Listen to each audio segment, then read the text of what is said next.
Arc 3. Tanjiro held a small leather-bound journal tightly within his calloused hands. Unforced dark red eyes stared forward into nothing. With his whole body eerily still, the man was in a froze stature. Fragmented thoughts were running through his mind after reading the contents of the worn journal. A curse? Impossible. That would mean that his affection for the Phoenix Pillar was solely based on her face. That could not have been further from the truth. Tanjiro loved the way she talked, her kindness, the way she defended him against the other pillars. Tanjiro could fill a journal larger than the one in his hands with everything he loved about Yin, and it still would have not been enough. Then what was this journal?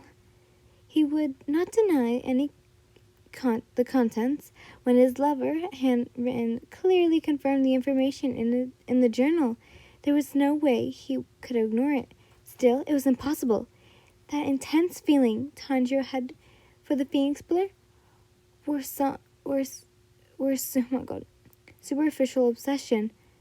He was different. Yes, that must be it, the Slayer thought.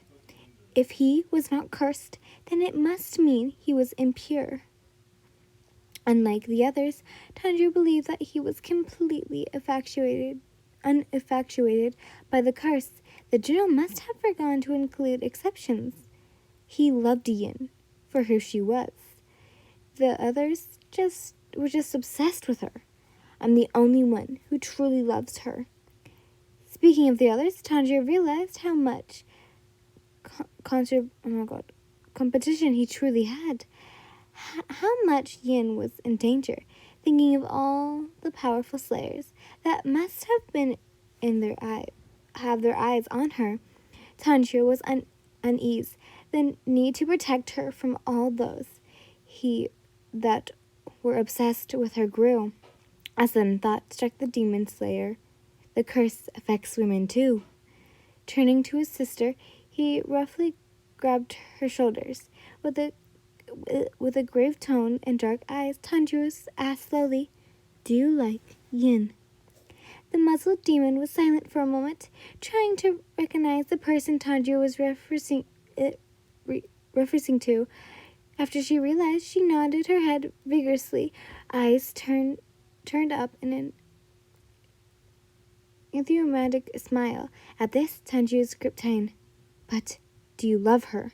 While processing this question, Nezuko's head tilted to the side in confusion as she struggled to understand the series of his words.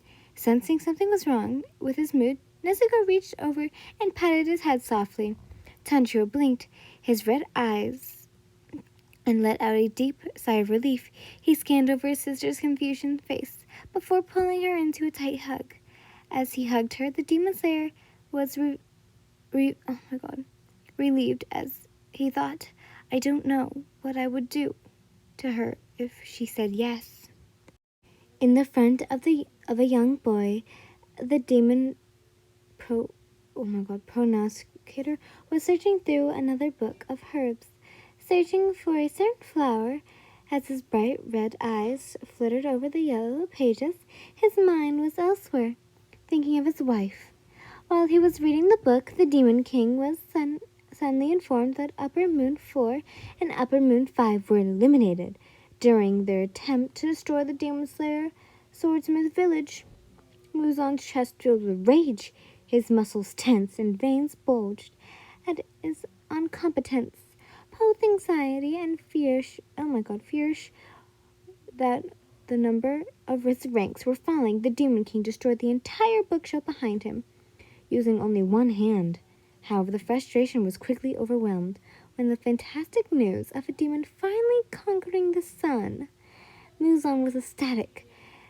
After all these years, a demon had finally been able to accomplish what he had been attending for so long. If all went well, it wouldn't be long till him and his wife would be completely perfect. As the Demon King was intending rejoice, an odd sense of foreboding overcame Muzan. It was a feeling of deep worry and panic that hadn't felt in years. The feeling that odd and came out of place, as he was just informed of the best news he had heard in all of his years of living. Quickly, his form changed into that of a woman.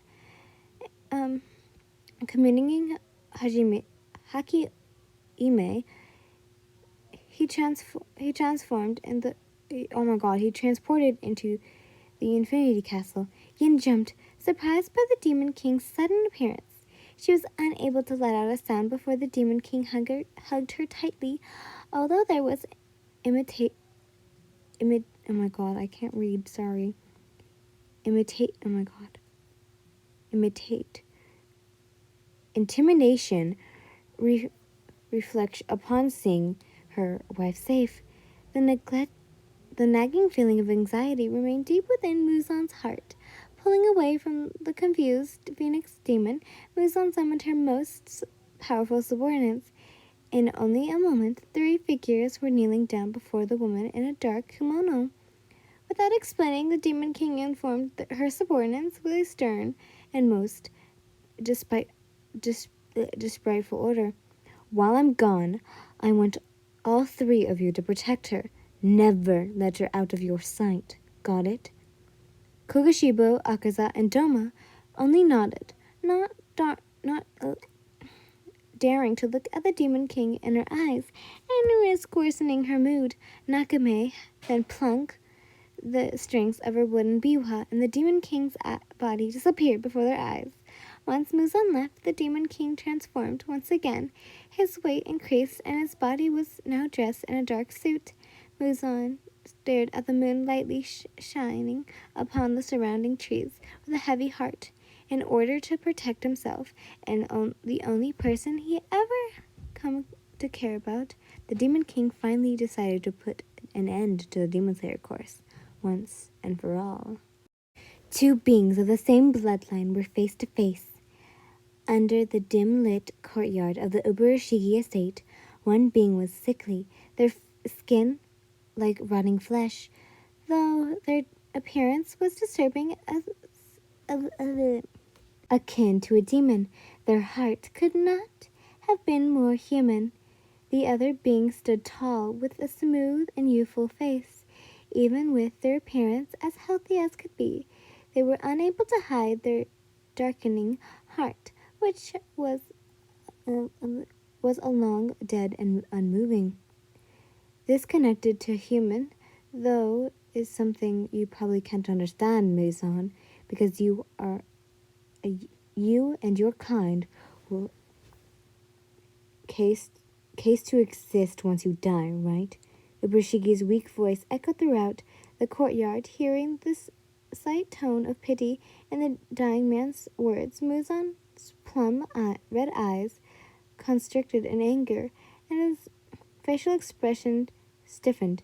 Zip it. A change in the air, am I right? I've said what I wanted to say to you. Yeah, I'm done. Muzan walked even closer to the bedridden man. Towering over his dying figure, Uburashiki lifted his head towards the area where Muzan's voice was heard. But can I say one last thing? I said they honestly didn't need me that much, but that doesn't mean my death won't be incompetence. The Demon King stayed silent, letting the man speak with little